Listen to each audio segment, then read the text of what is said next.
Hare Krishna, dear devotees, my humble obeisances to all of you. All glories to Srila Prabhupada, all glories to our Guru Parampara. Welcome to His Holiness Candramauli Swami Maharaj's daily class. Thank you all for coming. We are continuing our reading of Srimad Bhagavatam, Canto 1, Chapter 13, verse 7. Please accept my humble obeisances, Guru Maharaj. All glories to Srila Prabhupada. Please take over the call, Guru Maharaj.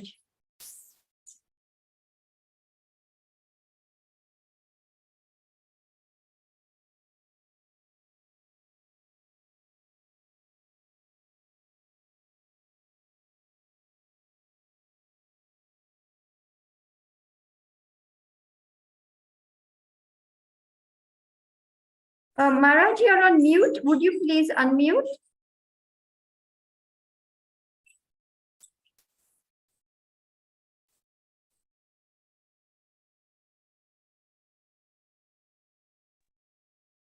Om Namo Bhagavate Vasudevaya. Om Namo Bhagavate Vasudevaya.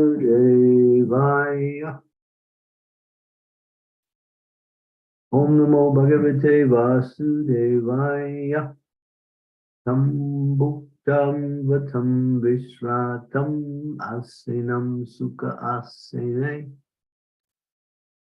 Prasraya Vanato Raja Rahatesham Chasrinvatam. Translation.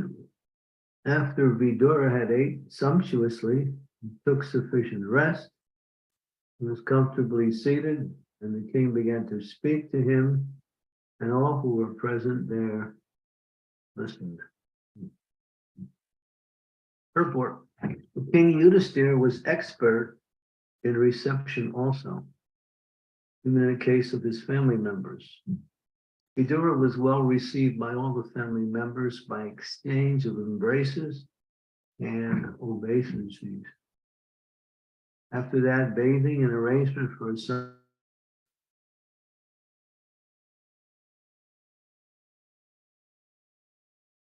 He was offered a comfortable place and sit, and then the king began to talk about all happenings of family and otherwise.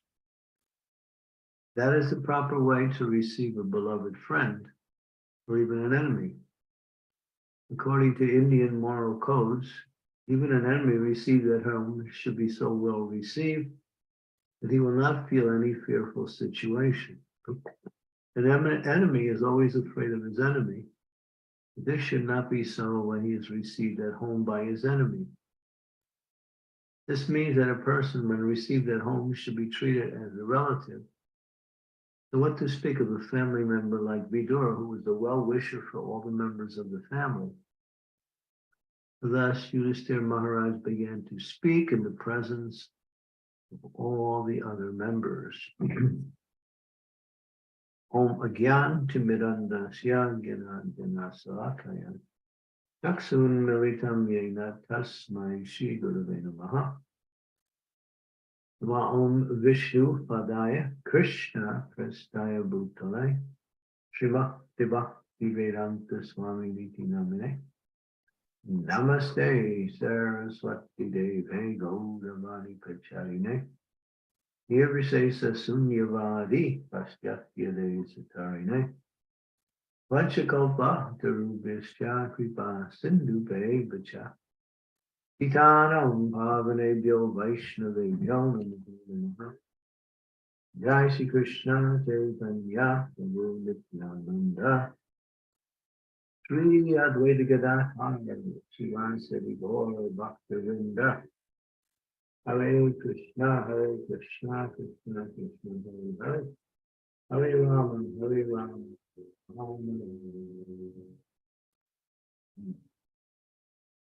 So, Vaishnava hospitality, one of the major proponents in carrying on the affairs a civilized country, civilized project. And we see here he came, and they were all so happy and overwhelmed with joy to see him. But before they heard from him or took time to ask him questions, which they all were eager to do, they were concerned about his personal comfort. And so they arranged everything very nicely. And he got bathed, and nice prasadam was offered, took sufficient rest. He had been traveling. And so all these things were something that were needed.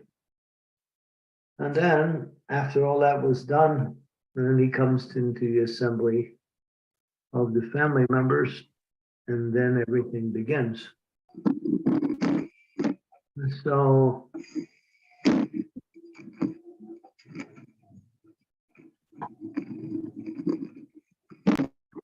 Danvantari, shut off your thing. Danvantari.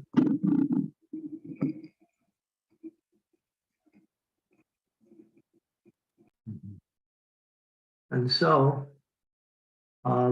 culture of respect is the way of Vaishnav protocol. You see here the example is given by Srila Prabhupada in the purport. Even an enemy who comes to your home should be reminded that he is an enemy. You should be giving nice respect, as it says in the Vaishnava culture. When a guest comes to your home, the guest should be seen as the supreme personality of Godhead. This is actual civilized society. A home is a place where you carry on your personal affairs. And it's a very important place in the life of the people who live there. But still, the culture and the understanding is that the home is made in such a way that is for the pleasure of others. Now we might say one of the principles is it's not my home. It's a place where I carry on my affairs, basic needs, such as eating, sleeping, acting with family members and others. But it's an opportunity, or it's a place where I can receive guests and honor such persons who come. And who knows who will come to my door. That person may be a very special person who I can hear from that person and learn from my person, or serve that person in such a way that that person becomes benefiting and happy, and that is a great opportunity for me. Just like in the Indian culture, which is an extension of Vaishnava culture, or Vedic culture, people invite others to their homes for prasad. And when they invite sannyasis or brahmanas or people who are of elevated stature, they think that this is very good for me because by serving food to such persons, I receive merit, I receive punya, or spiritual benefits, or highest credits. So, not like there's now we see in other countries, Western countries, and they have signs on the door, beware of the dog. or this is protected by my shotgun, and so many other statements, really not to welcome anyone, but to kind of like deter people from coming.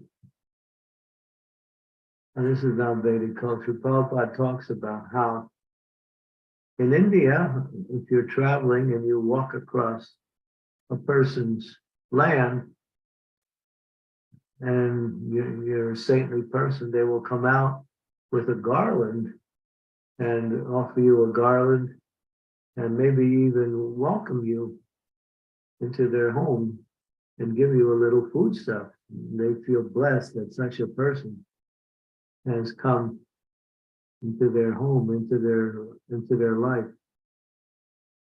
And Prabhupada gave the opposite, he said in some Western countries, if you walk on someone's land, they might come out with a shotgun and fire a few shots to scare you away. Or maybe even shoot at you. So this is real culture is a culture of welcoming a guest. And again, as we mentioned, sometimes the guest is seen as either a representative of the Supreme Personality of Godhead and should be treated in that same way. So therefore, that is real civilized society.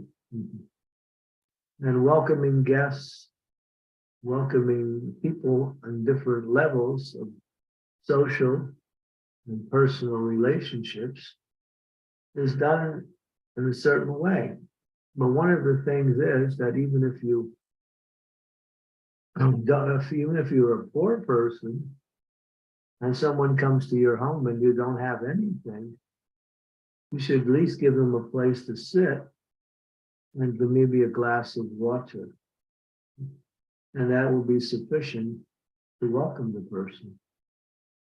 But if you have more, then you can offer more. So yeah, so it's meant for all statuses or levels of society to, it's called the culture of respect. In our temples, when people come into our temple, especially new people, someone is there as a guest master, and this is actually in some of our temples in India, they have a guest master, and he's aware of the new people coming in.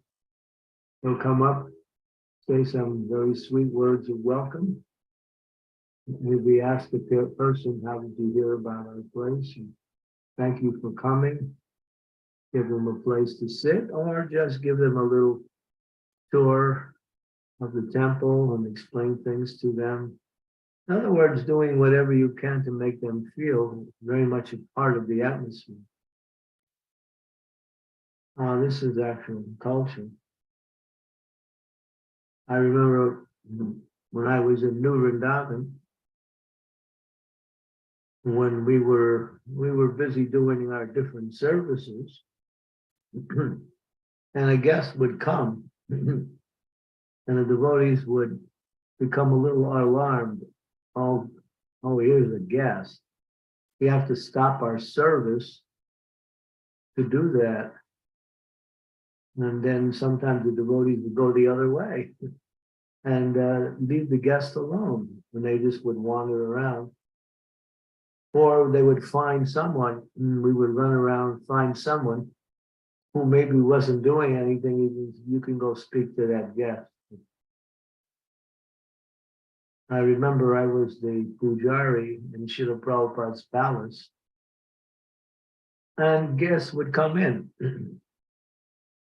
And even if I was doing puja on the altar and the guests came in, and we had actually one person there, the lady, she was meant to welcome the guests as they came in. But if she wasn't there, at times if she wasn't, I would get off the altar and stop my worship of Srila Prabhupada and welcome the guest and make them feel comfortable. And after some time, I would again resume my worship. That's the way it is. There's one story where Srila Prabhupada was standing in the temple, and a very respectable guest came in. He came up to Prabhupada. Prabhupada was pleased to meet him, and he turned to one brahmachari who was nearby, and he said, I get this guest some Mahaprasad, because it's understood also that any guest that comes into your temple should never leave without getting prasadam. Even if they don't take it, you should offer it at least. So, and of course, people usually take it. So this brahmachari went back into the pujari room, and the pujari had just finished the offering. He had put the plate on the altar. And he said to the brahmachari, after being requested for Maha, he said, well, the offering has just went on. You'll have to wait till the Lord has finished eating, and then we can provide the Maha. So the young man, brahmachari, went back to Prabhupada and told him the situation. Prabhupada said, no, you get that now. The boy went back, and at this time, the pujari was sitting there chanting his Gayatri after he had just finished the offering. And the devotee walked right past the pujari onto the altar, picked up the plate that was on the altar, and started to bring it out. The pujari really became alarmed. And then, of course, he started to follow the brahmachari in a very angry way, and they wound up at Srila Prabhupada together. And then, of course, Prabhupada ameliorated the whole situation. But the point was that Prabhupada didn't want the guest to wait. He didn't care whether the offering was over or not. He wanted to give that guest prasadam right at that time. And so that's an extreme case, but it also shows how a guest is considered to be very important. So in some of our temples, we have a program that when people come, new people come, we welcome them. And if they come for the Sunday feast, we ask who is new. We say, who's come here for the first time? They raise their hand. And then we congratulate them and welcome them. And we bring them a gift. Or we take their name and then send them a gift through the mail. So this is very much in line with real proper behavior to welcome into our temples, into our homes, someone who has come in a way that they will feel very comfortable and happy to be there. Even as it says here, even an enemy. So everyone did everything they could to make Vidura comfortable, nicely fed, rested, and then they took his time. But before then, they were only concerned with his needs and not like, oh, he's come, we want to hear from him. They were asking so many questions. And no, they were always anxious to make sure that he is feeling comfortable after his travels. And any needs that he may have should be immediately met by the receiving host. Now, this is actual etiquette, proper behavior. I've seen both. I've seen people not act properly with guests, and I've seen people do it in a very proper way. This is human culture. And it says here, according to Indian moral codes, So moral code that establishes the welcome of guests. And there's a whole seminar given by one devotee in our movement called The Culture of Respect. How to honor and welcome people of different statuses within society or within one's individual relationship. It's like there is this, when Brahmananda, Srila Prabhupada's one of his first disciples, came, and Brahmananda's mother would also come to the temple, and Prabhupada treated her so nice. He made her feel so comfortable that even when Brahmananda got initiated, he told Brahmananda, you go over and you offer your obeisances to your mother. And he did. And she was very, kind of like surprised, but at the same time very pleased that this is the proper behavior. That for, especially for seniors, they're given all respect. Just like when you come into assembly of many saintly persons and you don't know who to respect because they're all saintly persons, then you're supposed to understand which one has the most spiritual power. And then you offer respects to that person first, and then you can offer respects to the others. And if your spiritual master is there, then it's obvious you offer respects to your spiritual master first, and then to the others. Just like it's also mentioned that if we're doing Mangal Arati or any kind of worship, when the spiritual master comes in, we don't stop the worship, but we also take time to offer respects to our spiritual master as soon as he appears within the assembly. Even if we are worshiping the deity, because what is our relationship with the deity? It's through the spiritual master. We have the example of Indra. Indra was in the assembly of many of the devas, along with his wife, many of the demigoddesses. It was a grand celebration. Indra was sitting on the throne. They were chanting mantras in glorification of Indra and worshiping him very nicely. And it was quite a grand ceremony. And then at one point, Brihaspati, the demigod of the guru of the demigods, walked in, and he stopped by the door to see what was happening. And then Indra noticed his spiritual master had come, but he was so infatuated with his own worship that he did nothing but simply continue to accept worship. Brihaspati noted the impudence of his disciple Indra, turned around and immediately left the assembly. And then Indra, realizing he had made a mistake, was lamenting. And then right after the ceremony, he went looking all over for his spiritual master, but he couldn't find him anywhere. Brihaspati had become invisible, it says in the scripture there.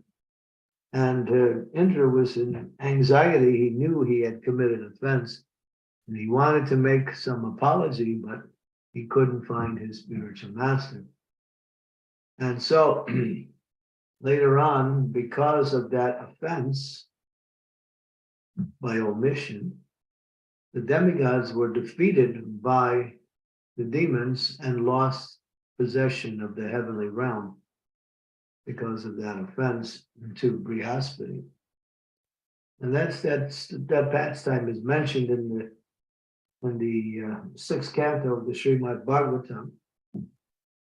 I believe it's towards the later chapters. I think it's around the 11th chapter, somewhere around there.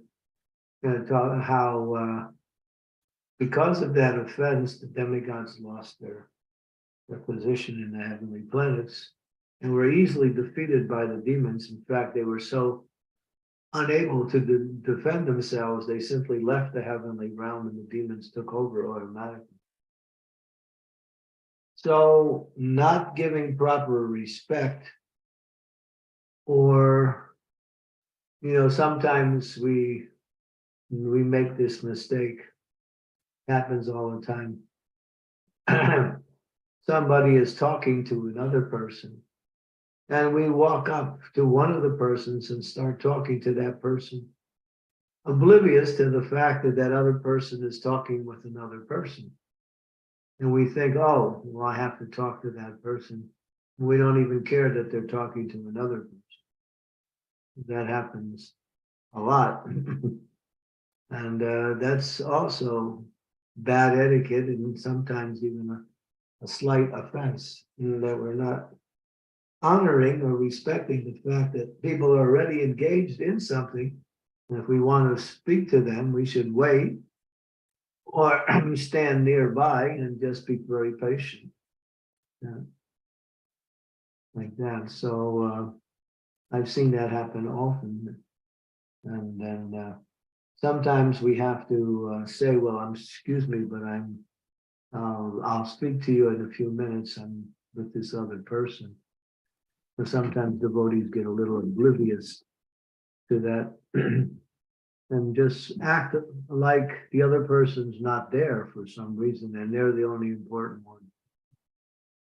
Of course, if there's an emergency and you have to say something because there is something critical that has to be said right at that point, that's a different situation. But generally, we follow the proper etiquette like that. And so how we treat each other is it is an indication of our relationship with Krishna. That's a very important point. How we treat each other is an indication of our relationship with each other. Therefore, even amongst non-devotees, devotees should also be very respectful, polite, and what we say, ready to serve the non-devotees if the situation is there. Just like there was one situation where one of our senior sannyasis, he was on the plane, and then the plane landed, and everyone was getting up to get their personal luggage, and he was a little bit late for his appointment, and so he was trying to rush through the crowd, sort of pushing others and getting through the crowd. And one lady, she looked at him and she said, "Does your religion teach you to become impolite?" And that was a shocking statement. It kind of stunned him, and then he stopped and he started to act properly at that point. So yeah, it's personal etiquette is there like that. Just like in the Vedic culture, when they greet people, just in the ordinary Indian culture, they say namaste. They don't say, of course, the Western culture is hello, how are you? Like that. And that's the accepted culture. But actually, namaste means I offer my respects to you, who is actually a spiritual being.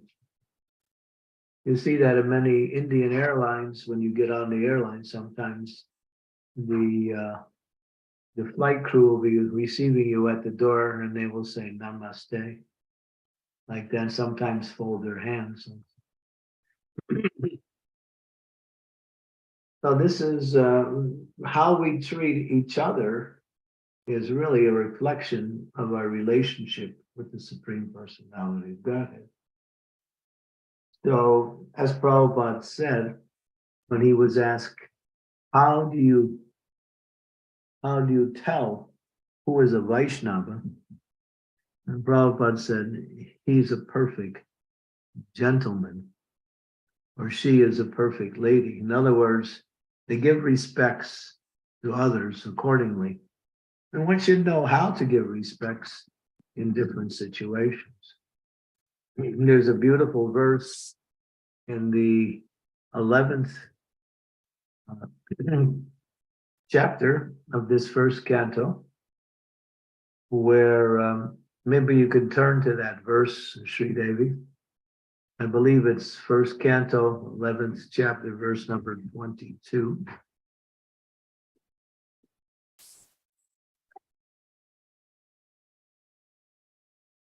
1:11:22.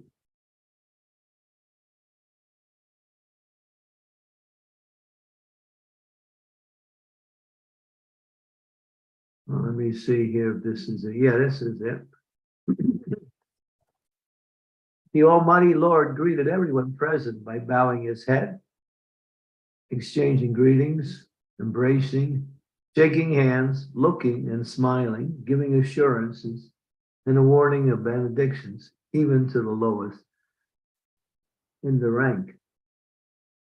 So we see here, the Supreme Personality of Godhead, he's following the etiquette perfectly. Different types of people. Some were equal, some were greater, some were less so, but in all cases, he exchanged a particular way, embracing those who were equal, shaking hands with people that he didn't have previous experiences with, looking and smiling at others, nodding in a very authoritative way, bowing his head to superiors. So 8 different ways the Lord exchanged relationships.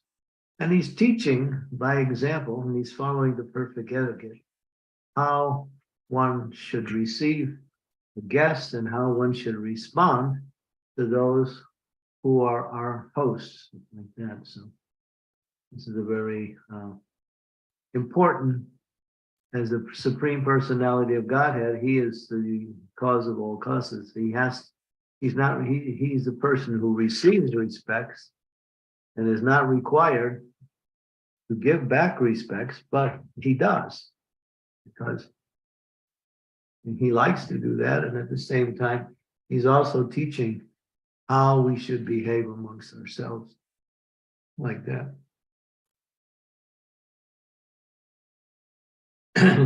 Okay, so these are some points on Vaishnava culture and Vaishnava etiquette.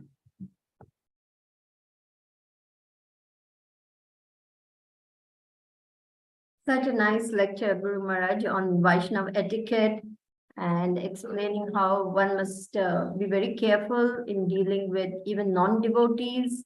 One must be ready to offer all services, whatever required.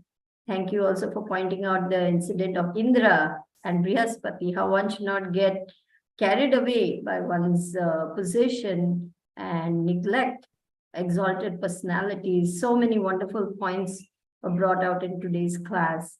Dear devotees, if you have questions, comments, realizations, you want to share something, please feel free to do that.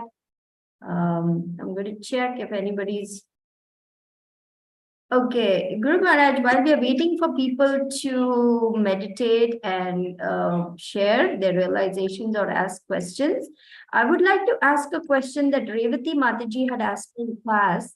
She brought up a verse in which the explanation was given that one should not disrespect the deity by offering obeisances, even if exalted personalities come. Something to that. Revati, can you bring up that verse if you don't mind for us?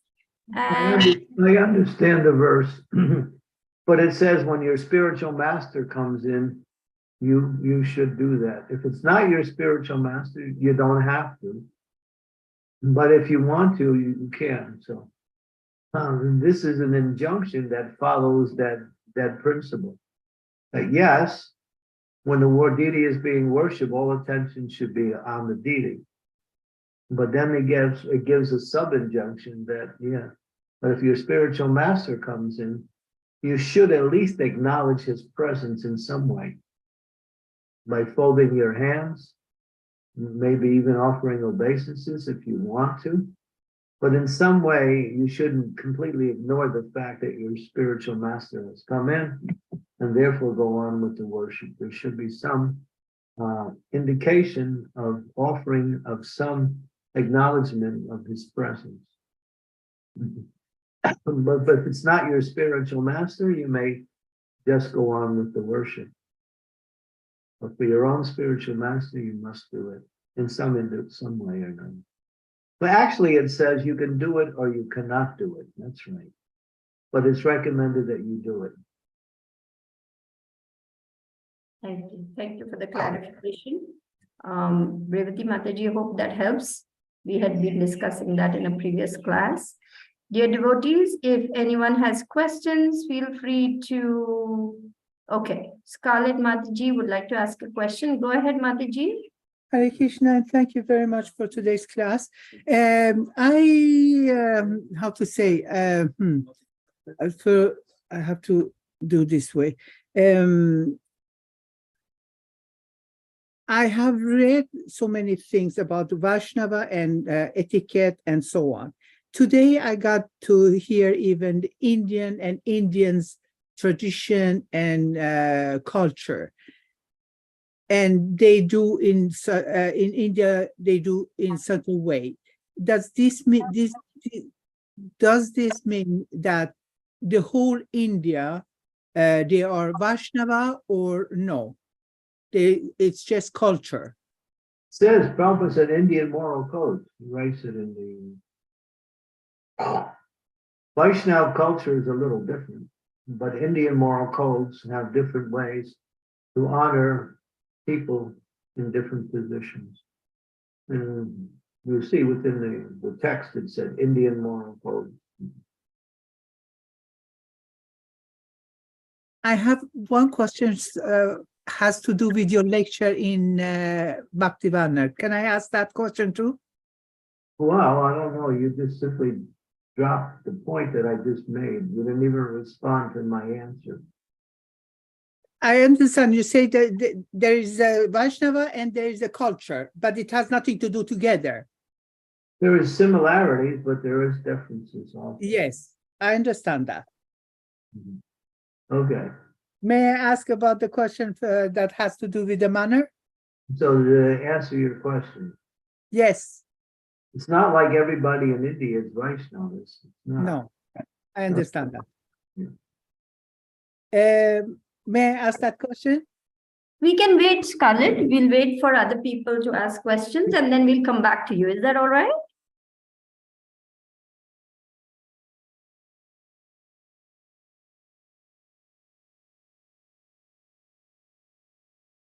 Well, she can ask a question if no one's asking. Go ahead, Scarlett. Okay. Thank you. In the morning lecture, as I always do, I read always some verses before, and it was in the end. We are in the end of Canto 2, and it was 47. Canto 2, chapter 10 and 47, verse 47. But I read always some verse before. In one verse, it says that how Krishna come and destroyed in the form of Rudra and destroyed everything and started from the beginning again, right? Have I understood it right? Oh, well, I just don't want to say right because I don't know what you're referring to. It was time. We talk about time today. It was the time. All right, yeah. If you're gonna make a point from a previous verse, you should quote the verse then. And yes. Then get it in the right context. Yes, it was talk. The lecture has to do with time, and God, Krishna is the time. And when I read the previous verses, there it says that when the time is in, when it's the time, Krishna comes in the form of Rudra and destroy everything and start from beginning, right? Not Krishna, Vishnu. Vishnu. But isn't it Vishnu, Krishna sleep? Same but different. I can understand that. For me, it's like Krishna doesn't do the work of destruction or creation or maintenance. Brahma does the work of creation. Vishnu does the work of maintenance. And Vishnu expands in different manifestations of himself. And Rudra, which is an expansion of Lord Shiva, does the work of destruction.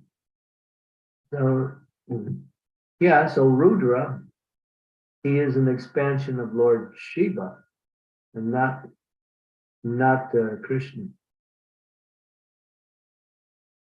okay. Yeah, so when it's called Pralaya, the dance of destruction, that comes at the end of the millennium, when the time period comes to wind up the creation. But then in another place says Krishna comes in different incarnations form and do the changes, do his work. Right. So Yeah. I mean, Krishna expands into into different manifestations of himself for the work of maintenance, creation, and destruction. Ultimately, the principle is that Krishna is the source. Ete cham sam kalom pum sam, Krishna's tu Bhagavan Swayam. Krishna is the original Supreme Personality of Godhead, and he expands in different incarnations, and those incarnations expand into even further manifestations of incarnation. So they're called portions or plenary portions of the portions. And so it's a very intricate and complicated aspect. But when you say Krishna is, expands into Rudra, it doesn't really make sense because the connection is not with Krishna, it's with Shiva. but when it says that Krishna comes in a different incarnation to do changes, isn't it Krishna state? Ultimately, he is the source of everything. He's the source of the material energy and the spiritual energy. But when you get down to the actual unfolding of the activities, they're different categories. Therefore, it's like if you pray for something material to Krishna, it's not that Krishna is the one that gives you that. He does it through Vishnu and not through himself. You should understand, if you're going to try to understand and read the scriptures, you should understand how the absolute truth works in different manifestations of himself, both for the spiritual and for the manifestation of the material. For instance, it says that Krishna expands into Balaram, Balaram expands into the Chaturvyuha. Chaturvyuha expands into Sankarshan, Aniruddha, Vasudeva, and Pradyumna. And then the Sankarshan expands into the Narayan features. Narayan features expand into the second Chaturvyuha, Vasudeva, Pradyumna, Aniruddha, Sankarshan. The second Sankarsana expands into Mahavishnu, and when Mahavishnu comes, he is the aspect of the Supreme Lord to bring about the next creation. Now, all of this is if you're going to read the scriptures, you should understand the details and how all of this is in.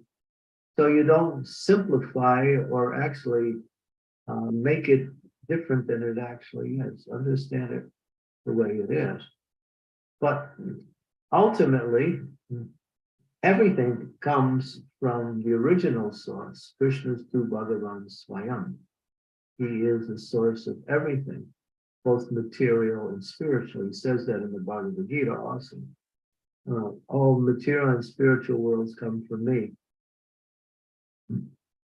But when you get into the actual expansions and the expansions of the expansions, there's a whole echelon of activities that should be understood in relationship like that. It's not that you say that, well, we understand that Krishna expands into this and then expands it from there.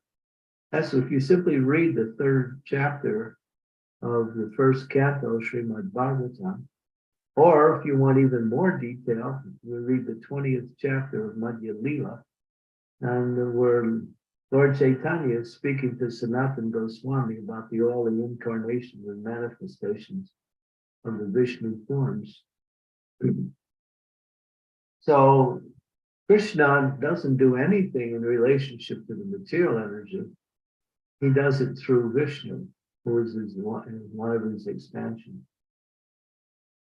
Is it a difference between expansion and incarnation? Well, they're both are similar, but they're different. Okay. Thank you. Thank you. Namrata, please go ahead. They're different by function. You have to understand the functions.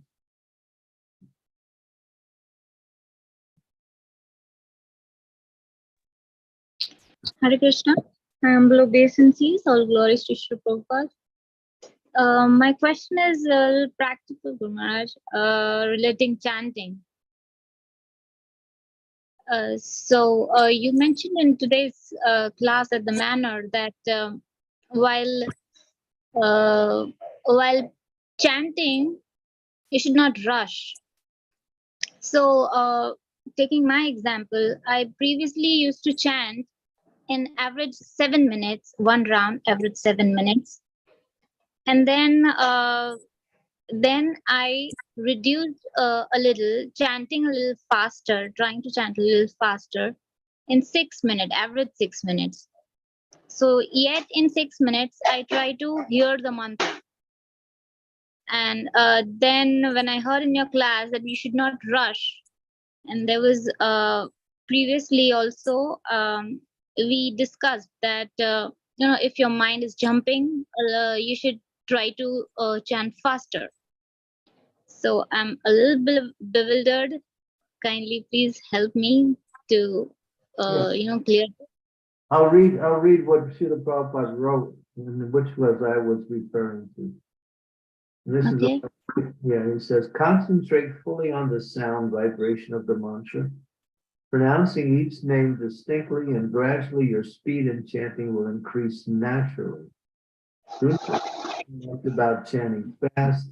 Most important is the hearing.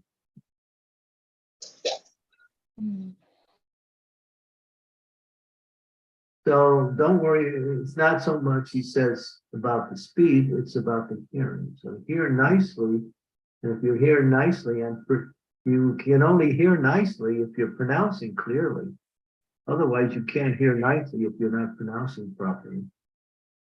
And then when you pronounce clearly, and you hear nicely, then naturally your speed will come by way of the concentration that develops through the chanting. The more you're concentrated, the faster you go, although you may not understand that. In fact, when you're absorbed in the chanting, your speed increases automatically. So we work on hearing nicely. That's the most important thing. And hearing means clearly pronouncing the name. Not like Hare Krishna, Hare Krishna, Hare Krishna, Hare Ram, Ram, Ram, Ram, Ram, Ram, Hare Hare Krishna, Hare Krishna, Hare Krishna, Hare Ram, Ram, Ram, Hare Hare Krishna, Hare Krishna,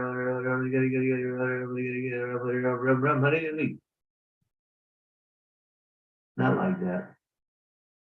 It's Hare Krishna, Krishna Krishna, Hare Hare, Hare Rama, Rama Rama, Hare. So yeah, and Prabhupada did the same thing I just did now in a very, you know, remember in a way, just to show us. He said, not like that. He did the same thing I just did. You can find it on the database.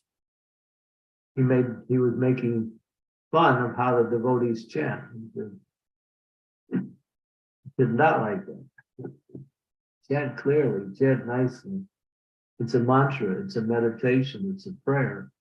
It's not about, you know, well, you know, I got so many things to do and I got this much time to chant, so let me zoom.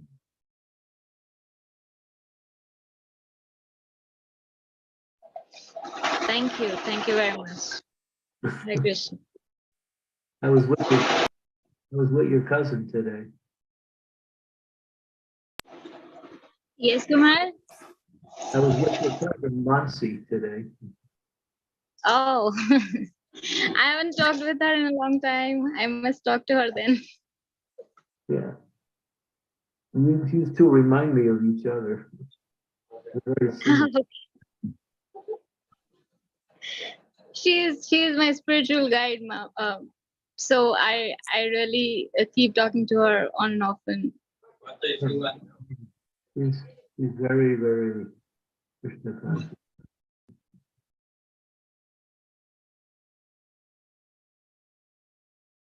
Very nice, yeah. We were talking about you also. Oh my God.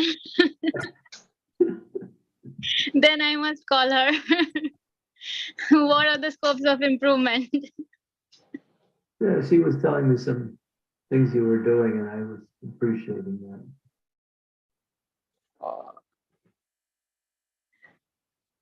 Thank you, Kumar. Thank you. But I still need to call her.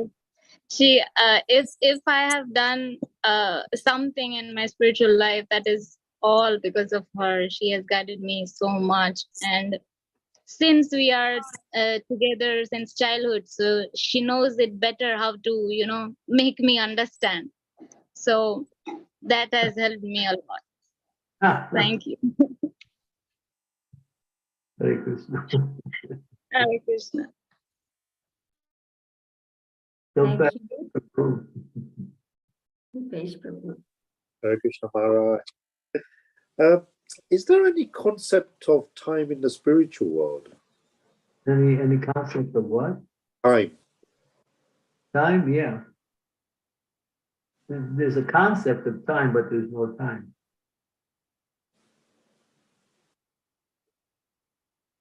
Which means that in order to understand things as things unfold, there is a concept of time. But in spiritual world, there's no past and no future. Everything is present. Time, the time factor is understood in the element of presence only. But for the sake of Leela, pastimes, there is a concept of time that is given, and everyone understands things like that. Like it says, there is the Astakala Leela. When Krishna goes through seven different parts of the day, and he performs different activities in each one of them.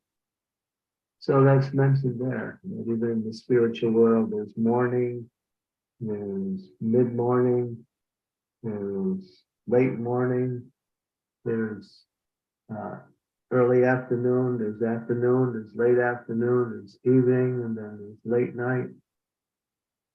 It's all there. And there is a description. Krishna Das Kaviraj Goswami has written Astakali Leela, Krishna's activities through the different parts of the day. That's also there with Lord Chaitanya and his Leelas also.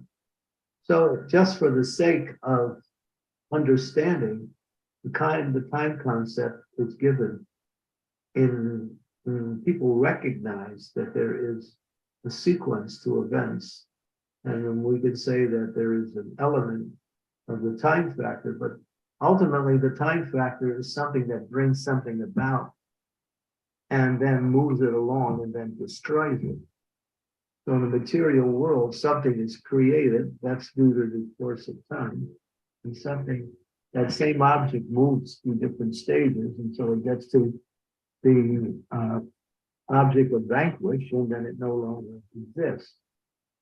So in the material world, time begins, it moves things along, and then ends things. But in the spiritual world, there's no beginning and no ending. And so the time factor doesn't exist.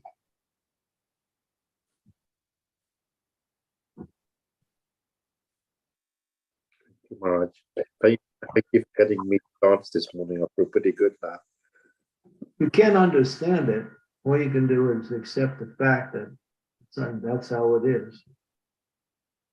You try to use your own logic and empirical observation and intelligence to understand it. You'll miss the actual essence of it. It's not like that.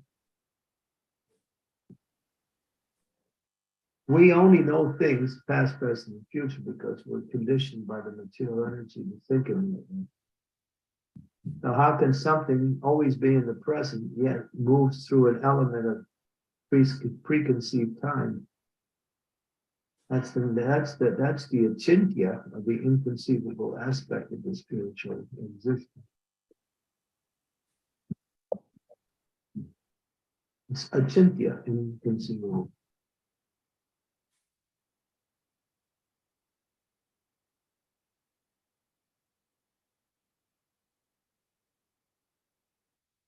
Is that all right, Shilpesh Prabhu? Yes, very, very profound. Thank you, Maharaj. Thank you. Raj Prabhu, please go ahead. Hare Krishna, thank you. Maharaj, I'd like to ask about what you were just saying to Namrata Mataji, because in the past few weeks, I've been trying to put a lot more attention and focus on hearing when I'm chanting. I've been finding it's taken the time to chant has been taking a lot longer than before. So when you said that if you're hearing, then you'll go faster, I'm thinking, oh, maybe I'm doing it all wrong. So I'd like your advice on that, please. That means you're not hearing properly. You're going in and out of the hearing element. You're hearing and not hearing, hearing and not hearing. When hearing is continuous, without a break, then that's how it's understood.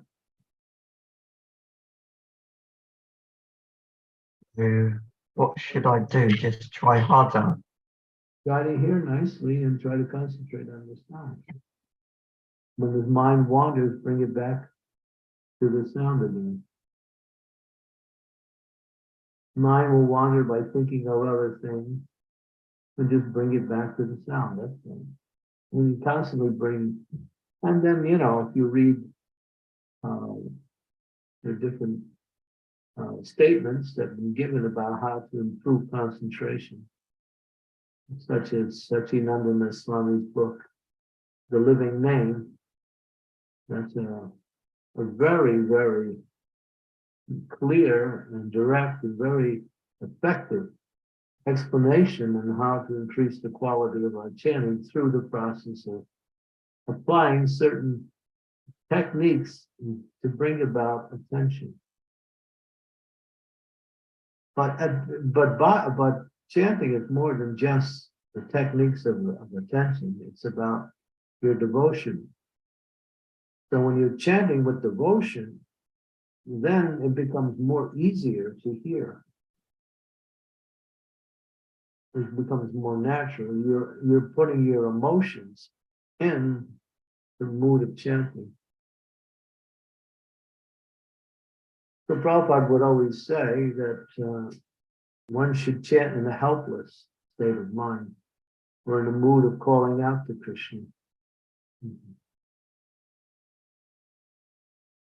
So apply the mood along with the activity, and then it becomes more natural to hear But we use the techniques just to reconnect when we break the connection.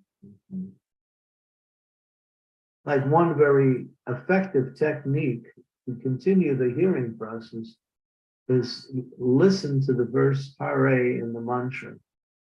Each time you come to Hare Krishna, hear that first Hare, become conscious of that first Hare. And then, as is explained, that it becomes more natural to hear the following names of Krishna and the rest of the mantra. So just recently I told that to one young man, and he came back to me after a few days and said, "Boy, my japa is really improved." Because he's able to connect more with the sound by focusing on the first Hare.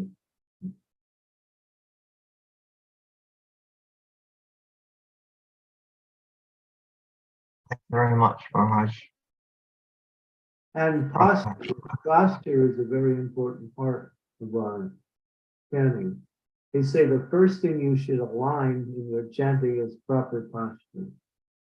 The first thing. Sit properly, you would say also sit properly.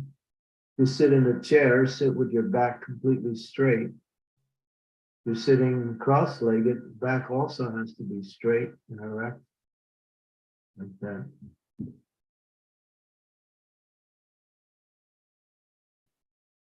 So posture, pronunciation, prayer.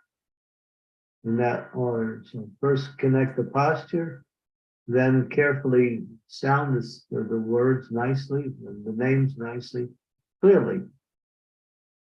And then as that becomes continuous, then you can more or less move into the mood of prayer within your chanting.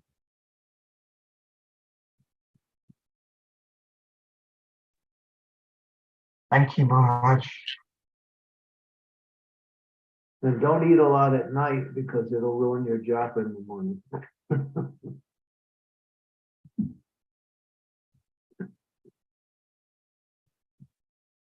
No matter how much, whatever you apply, if you eat a good meal in the evening, then you're going to find it difficult to chant the next morning.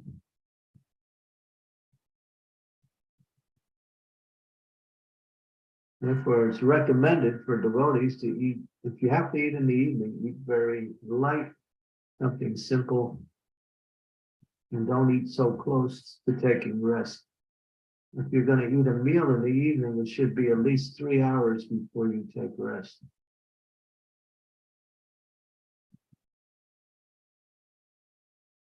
If you're going to eat something simple, then it could be between an hour before you take rest, an hour and a half.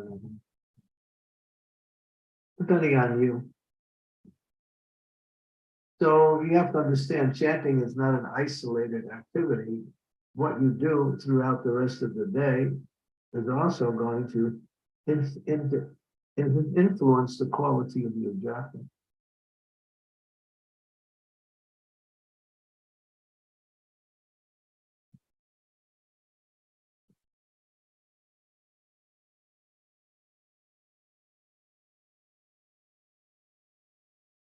Helpful. Thank you, Maharaj.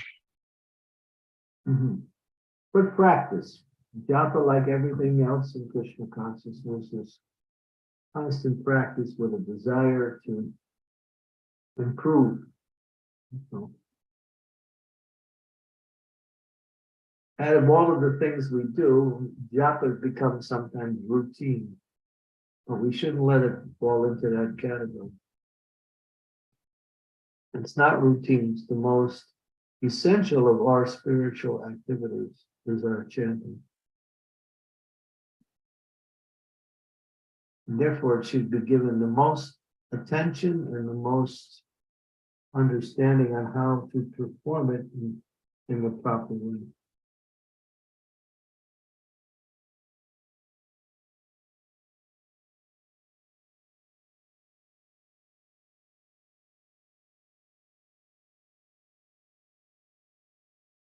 Is that all right, Raj Prabhu?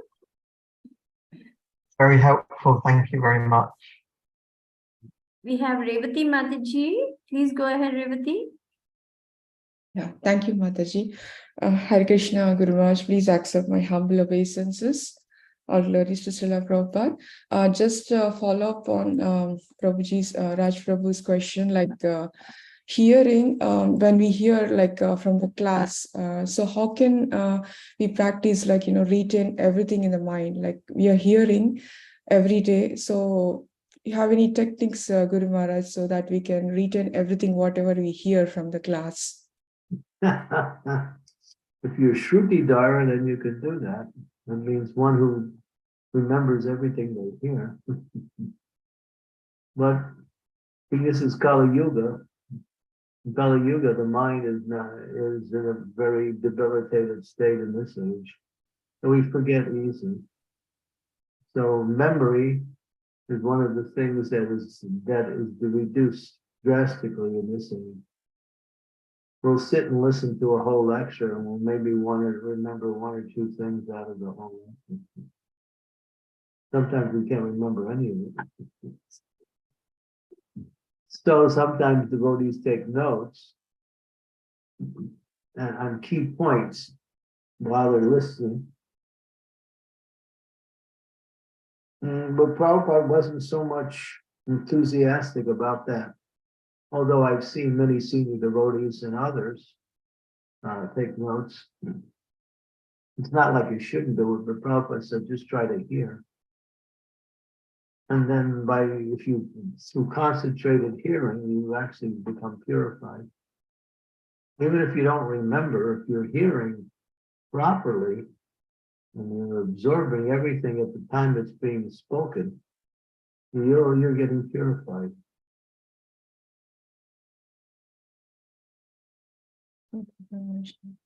Sometimes devotees keep a little notepad and something that hits them outstandingly, they quickly jot it down without breaking their concentration on what is being said.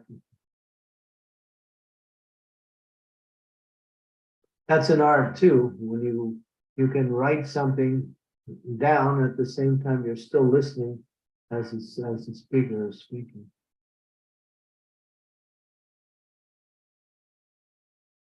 Okay, Guru. So we can still write, but we can just write the points which is really striking to us instead of writing everything. If you're writing everything, then you're going to miss parts of the lecture. Okay. Yeah. Thank you so much. Hare Krishna. Because we get realizations as we listen. We get questions as we listen.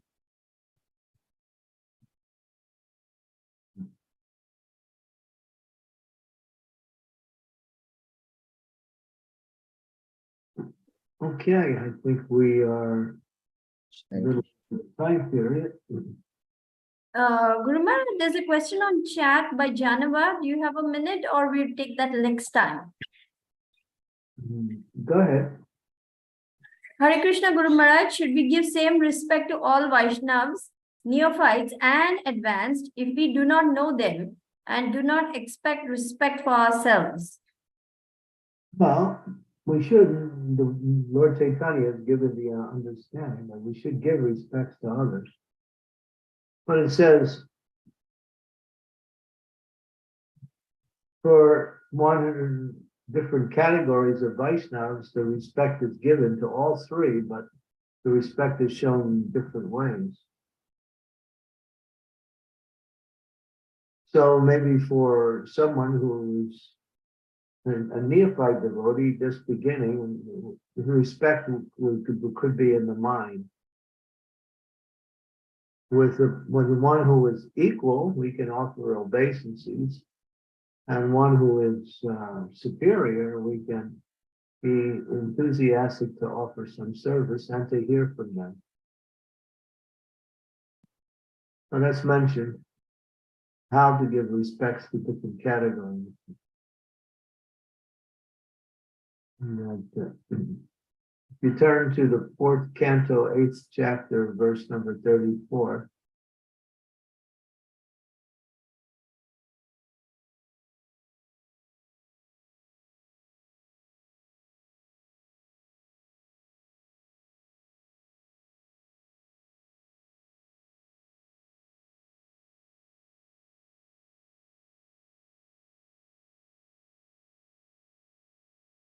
So go ahead and read the translation, someone.